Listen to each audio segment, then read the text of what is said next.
So, you want to get certified in cybersecurity? I will help you every step of the way. Welcome back to the GRC 101 series. I'm so glad you're here. So far, we've explored risk management and types of security controls, building a strong foundation together. Now it's time to introduce a critical concept that ties everything together: security frameworks. So let's begin. Frameworks are important because they provide structured, repeatable approaches to managing risk and achieving compliance. Without them, organizations would be left guessing, trying to build security programs without a clear map or destination. Frameworks give us that map. A security framework is essentially a set of standards, guidelines, and best practices designed to help organizations manage cybersecurity risks systematically and effectively.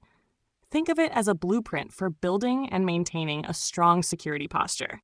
Several security frameworks are widely used today, each offering different strengths. Some of the most common ones include the NIST Cybersecurity Framework, CSF, ISO IEC 27001, COBIT, and the CIS Controls.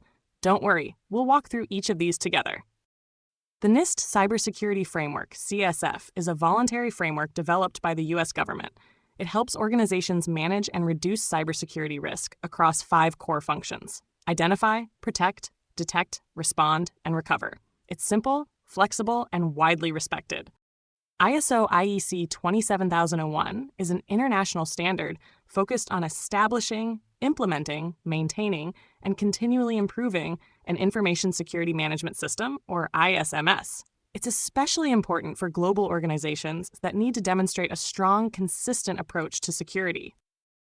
COBIT, which stands for Control Objectives for Information and Related Technology, is a framework specifically aimed at enterprise IT governance and management. It helps organizations align their IT processes and goals with overall business objectives, a key part of GRC. The CIS Controls, formerly known as the SANS Top 20, are a set of prioritized cybersecurity actions. They offer a tactical, easy-to-follow roadmap for securing systems against common threats. If you're looking for practical, actionable steps, CIS Controls are a great place to start. Choosing the right framework depends on the organization's size, industry, regulatory requirements, and overall risk appetite. Some companies might even blend multiple frameworks to create a hybrid approach that fits their unique needs. Flexibility is key. That wraps up our introduction to security frameworks.